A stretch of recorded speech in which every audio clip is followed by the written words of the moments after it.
Déstockage Games.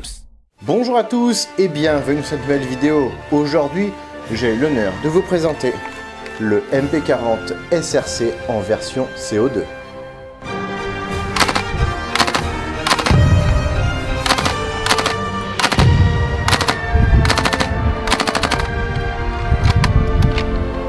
Avant toute chose, je souhaite remercier Sweet Airsoft, Déstockage Games et Parabellum Shop pour leur soutien. Vous pourrez retrouver les différents liens dans la description de cette vidéo. Sur Sweet Airsoft, vous pourrez retrouver la réplique, sur Déstockage Games, les consommables, et chez Parabellum Shop, les accessoires pour aller avec, notamment la bretelle ou certains bouts de l'uniforme présenté ici. Cela fait très longtemps que SRC nous promettait un MP40 à CO2, genre il l'avait annoncé à un Iwa il y a plus de 3 ans. Mais voilà enfin la réplique réel qui a dû leur donner du fil à retordre puisqu'on retrouve les mêmes matériaux externes que pour la version électrique. La vidéo sur la version électrique qu'on retrouve ici, elle date un peu, j'avoue, mais je pense que je la referai mais avec mes moyens modernes, promis. J'ai déjà pu faire l'unboxing de la réplique, ainsi vous pourrez retrouver la vidéo dans la description. La réplique fait 3580 grammes avec le chargeur, et le chargeur tout seul, il fait 600 grammes. Il manque donc 1 kg par rapport à un vrai MP40 original, vu que le vrai fait 4 kg à vide et 4,7 kg avec le chargeur garni. Mais honnêtement, quand vous l'avez en main, on s'en rend pas compte qu'il manque 500 grammes. Il est lourd. Les chargeurs, on peut les garnir entre 30 et 32 billes. 32 billes, il faut forcer un petit peu.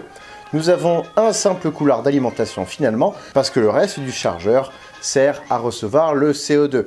Parce que oui, les chargeurs fonctionnent avec 2 cartouches de CO2. C'est là l'innovation qui va tout changer. C'est en effet une tendance de faire des répliques GBBR en ce moment. Entre la Thompson, la Sten, il fallait la MP40 pour aller en face. La MP40 ? On dit pas le MP40 ?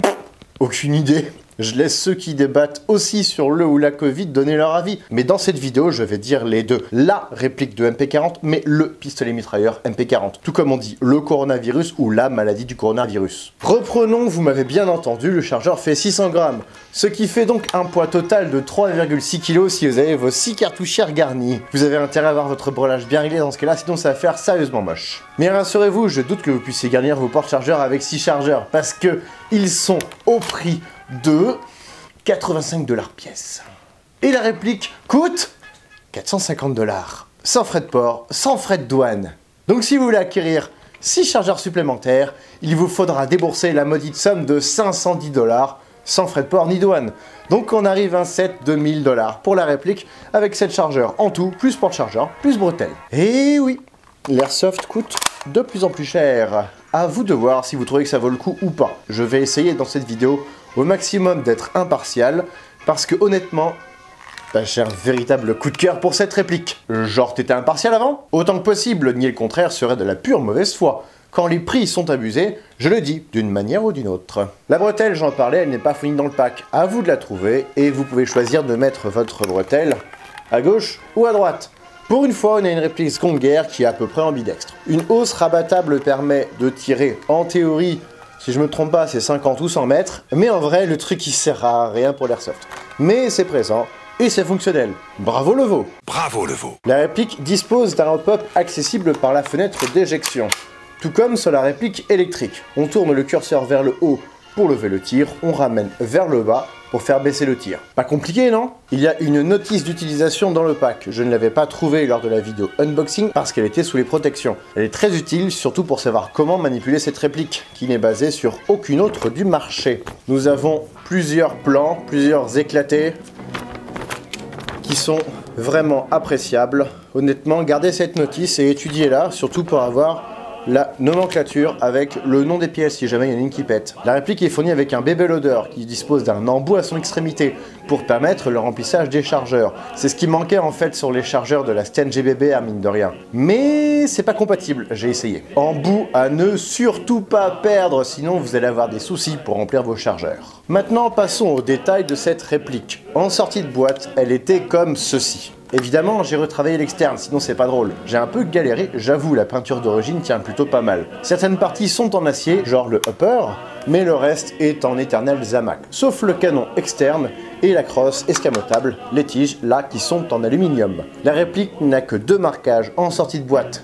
Dommage, nous avons une régression à ce niveau. Ça aurait été pas mal de conserver au moins les jolis marquages de la version électrique, surtout sur l'arrière du corps. Ainsi, les deux marquages déjà présents sont le S de Zicherite, heureusement, ici, ainsi que l'aigle caractéristique de chez SRC, tout moche, soit dit en passant, ils auraient pu s'abstenir. Et on a perdu le numéro de série sur la version électrique en plus. Ceci dit, c'est pas trop grave, j'ai pu mettre le mien à la place. À l'arrière, nous avons une vieille ligne de moulage qu'il va falloir limer pour ensuite mettre les marquages. Et sur une partie bombée comme ça, je vous souhaite bon courage pour mettre les marquages. Normal que ce soit bombé.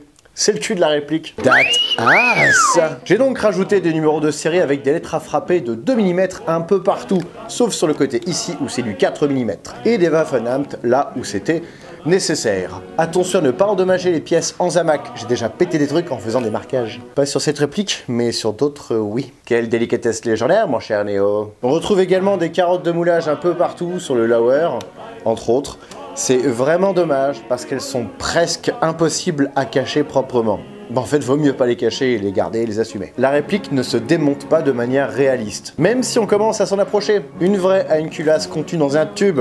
Ici, on reste sur un arc de cercle, ouvert sur le dessous. Attention donc à la petite patte en dessous, qui pourrait se tordre très facilement. Ici, il faut donc tirer sur le bouton du dessous, puis vous pouvez tirer votre lower vers l'arrière, et donc le upper vers l'avant. Faites ça lorsque votre culasse est armée. Vous pouvez enlever cette partie-là. Voici. Un vrai MP40, il faut d'abord faire pivoter pour après pouvoir le faire glisser. Puis vous pouvez enlever la culasse en la maintenant ou en tenant par levier d'armement et en appuyant sur la détente, tout en accompagnant. Ce qui fait que nous pouvons enlever le bloc nozzle et nous nous retrouvons ici avec le ressort récupérateur qui peut être également enlevé puisqu'il est enfiché dans une tige guide. Attention à bien maintenir votre culasse au moment où vous appuyez sur la détente, sinon ça fait ça.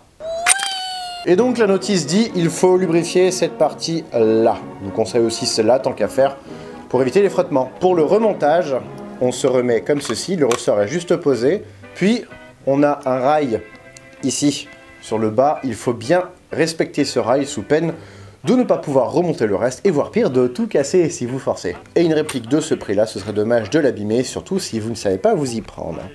Et donc on recule jusqu'au clic, voilà, à ce moment-là, on peut remettre en place le corps au-dessus, doucement là aussi, et passer entre la culasse et les plaquettes. Ensuite, ici, on retire sur le bouton, et voilà. Si vous voulez démonter le levier d'armement, vu que moi je l'ai un petit peu pimpé, il faut faire attention au petit ressort qui va sauter, parce qu'il est monté sur ressort. Puisque nous avons une première sûreté avec ce levier d'armement, comme sur la scène de chez Narcisse Airsoft finalement. Il faut tirer sur le levier d'armement avant d'armer. C'est beau parce que c'est réaliste. Et là où j'ai dit que je l'ai pimpé, c'est que j'ai rajouté une petite touche de rouge, puisque nous avons un petit trou pour voir l'axe de fixation du levier. C'est rouge quand c'est prêt à tirer, contrairement aux dames finalement.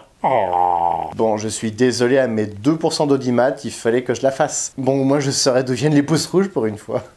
Fini les leviers d'armement qui ont du jeu. Cependant, je serais curieux de voir la solidité de la culasse avec le temps. Parce que celui-là, il a quasiment pas de jeu. En fait, c'est la culasse en elle-même qui bouge. Pour le petit point rouge, je ne sais pas si c'était réaliste, mais je trouvais ça joli. Après, on voit vraiment à peine. Attention au moment de remonter votre levier d'armement, il est maintenu par une micro-vis. Ne pas trop la visser, sinon vous ne pourrez plus manipuler votre levier d'armement, il sera coincé. Et nous avons une deuxième sûreté qui se situe devant le pontet en dessous.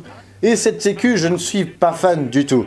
Elle est moche, compliquée à utiliser et dangereuse. En effet, si vous forcez sur la détente alors que vous avez oublié que vous l'avez activé, zamac sur zamac, et bien à force ça peut faire des petits bouts de zamac cassés si on force trop. Et elle est galère à manipuler, il faut avoir des ongles ou un petit tournevis sous la main. Après on peut dévisser un peu la vis devant pour rendre la manipulation plus facile, mais fixer la vis après parce que ce serait vraiment con de la perdre. Et c'est le cas, moi je suis en train de la perdre. De toute façon, la meilleure sûreté, c'est vous. Pas de chargeur, égale pas de tir possible, donc en zone neutre, pensez-y. Par contre, le gros point noir, et c'est vraiment dommage, c'est qu'il n'est pas possible de basculer la culasse en mode sécu de manière réaliste. Dans le petit rail supérieur qu'on a là, comme il était possible de le faire avec la Sten. C'est vraiment triste, vous avez loupé un truc les gars. Pour la peine, je mettrai 0 sur TripAdvisor, parce que vous m'avez vendu un voyage dans les nuages. Et là, je retourne violemment sur Terre. Bon, là, je pars trop loin, je crois. J'ai remarqué une meilleure qualité sur certains points par rapport à la version électrique. À savoir, par exemple, le bouton d'éjection du chargeur, qui est un peu plus travaillé et du coup plus réaliste. Nous avons également très peu de jeux dans la crosse en sortie de boîte. Je parle de cette crosse ici. Voilà, on a très peu de jeux. Mais là où sur la version électrique, c'était la peinture qui calait, ici, c'est l'ajustage du métal qui est mieux fait. Parce que j'ai tout décapé pour rebronzer. J'ai donc très peu de jeux ici. Ça change de la GM, hein. Et comme je disais, elle reste facile à démonter, quelques vis, et le tour est joué. Elle a très peu de pièces comparé à la version électrique. Le bloc hop-up est également facile à démonter. A noter que Sweet Airsoft propose une version upgradée pour 60 $ de plus avec un canon de chez TNT Studio. Nous avons des entretoises sur le canon pour pouvoir le caler dans le canon externe. Parfait pour une meilleure précision, pas besoin de canon flottant en airsoft. Sauf si vous avez une piscine. Non, je le ferai pas. La crosse, je vous ai dit qu'elle était en alu. Mais c'est dommage, cette petite économie de merde avec les tiges qui sont creuses sur l'intérieur. C'était quoi le but? Économiser 2 $? Voire même pire, ça doit coûter un poil plus cher de faire ça que des bêtes tubes en alu. Sinon, j'ai repeint les plaquettes en plastique et j'ai rebronzé l'intégralité de la réplique. Pour retrouver ces deux procédés, vous pouvez aller voir mes 2 vidéos tuto. Pour la peinture, c'est la vidéo sur le sélecteur du MP40 AGM. En deuxième partie, j'ai mis le timer. Et pour le bronzage, j'ai fait une vidéo tuto également dédiée. Vous pourrez retrouver ces 2 vidéos dans la description si vous êtes flemmard. N'oubliez pas de traiter votre MP40. Ensuite, entretenez le bronzage sous peine d'avoir ce genre de fleurs de rouille là qu'on peut retrouver ici sur certaines parties. Ce serait dommage. Le WD-40 servira à autre chose qu'à lubrifier des trucs. On va maintenant passer au test chronie à la 0,20 avec 2 cartouches de CO2 toutes neuves.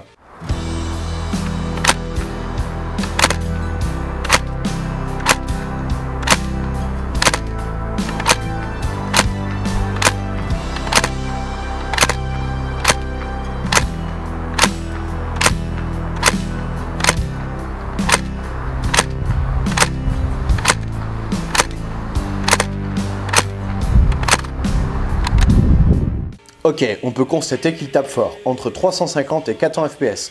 Pas possible de jouer en CQB avec ça, désolé mon vieux. Trop puissant. On va maintenant tester avec une seule cartouche de CO2 neuve et l'autre déjà vide, pour voir si ça change quelque chose niveau puissance.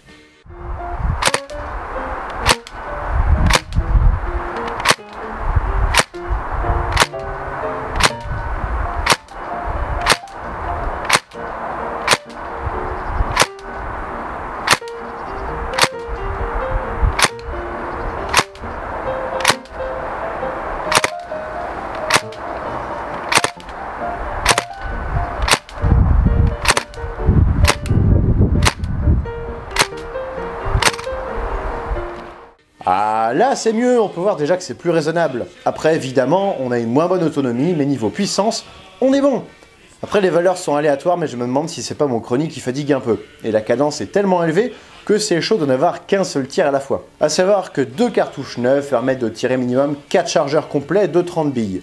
Une cartouche neuve et une cartouche vide permettent de tirer entre 2 et 3 chargeurs en fonction de si vous rafalez ou si vous êtes en courte rafale. Et oui, la cadence est plus importante que sur la vraie MP40 et c'est presque dommage. A voir s'il y a moyen de brider au niveau du percuteur par exemple, à étudier. Mon chargeur n'a plus de gaz. J'appuie sur le petit bitonio sur le côté et je fais remonter tout le corps. Cette partie-là, je la mets de côté. Ça, c'est mes 2 cartouches pleines. Je vais d'abord enlever les cartouches vides. Pour ceci, il faut dévisser ici.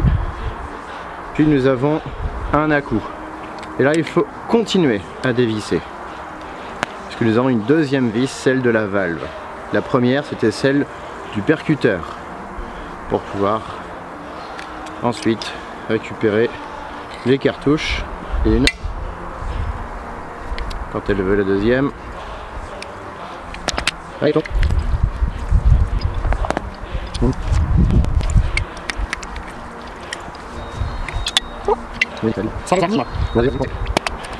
ouais, je trouvais. Ah, voilà. Allez, descends. Wouhou! Voilà, maintenant je vais pouvoir mettre les 2 suivantes. Si vous ne savez pas lire le nombre d'emploi, le voici. Une tête vers le haut, une tête vers le bas. Parce que je suis inversé. On remet la première vis et on s'assure que la première vis est bien vissée à la main Voilà, on ne doit plus avoir d'intervalle ici. Et là maintenant, on va pouvoir visser la deuxième, qui est celle du percuteur, pour pouvoir percuter en toute sécurité, puisque tout le compartiment sera rempli de CO2. Voilà, j'ai entendu un très léger pchit. L'étanchéité, pour le moment, est parfaite. Et ensuite, on remet tout ça à sa place. Et voilà. Et ça, bien sûr, mais ça à la poubelle. Ou dans le cul du voisin, éventuellement. C'est un bon plan. Et maintenant, on va passer au test de tir sur une cible à 35 mètres. Test que j'ai fait avec 2 cartouches pleines dans chaque chargeur.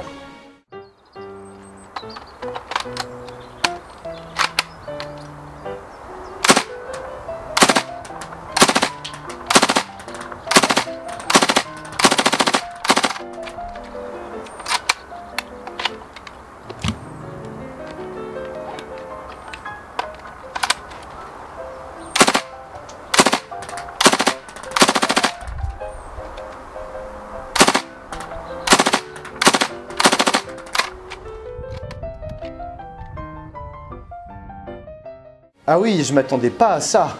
Là pour le coup, je dis enfin une réplique qui tire bien et loin. C'est impressionnant, j'avoue.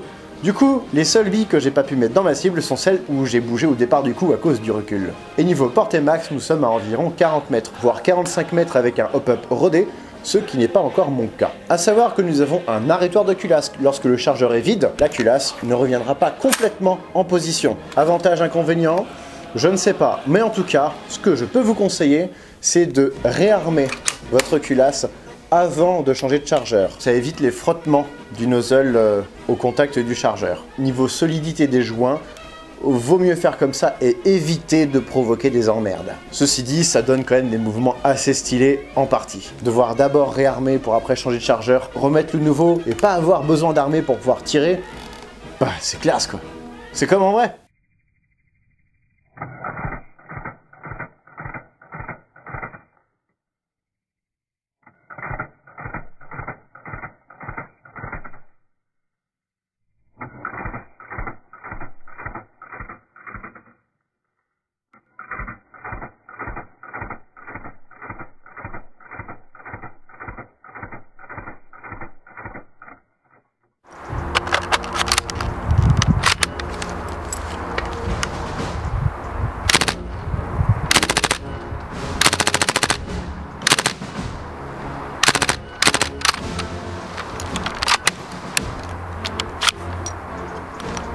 Je ne manquerai pas de réutiliser cette réplique dans des présentations d'uniformes, en tout cas parce que je l'adore. Du coup, on va considérer que c'est la MP40. J'ai pas envie d'aimer un truc masculin. Voici ce qui conclut cette vidéo, j'espère qu'elle vous aura plu. Si c'est le cas, comme d'habitude, n'hésitez pas à laisser un pouce bleu, un commentaire, à vous abonner et à partager cette vidéo. Je tiens encore une fois à remercier Sweet Airsoft, Destockage Games et Parabellum Shop pour leur soutien.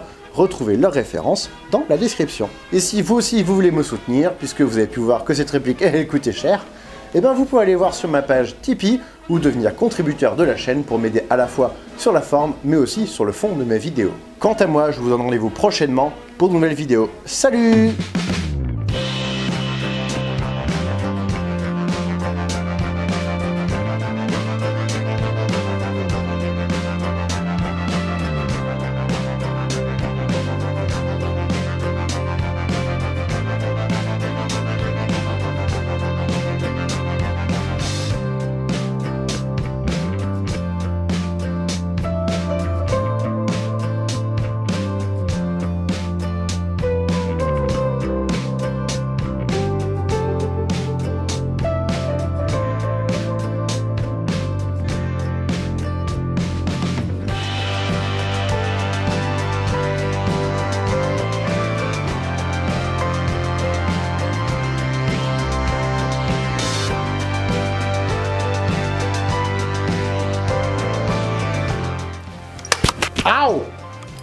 Putain!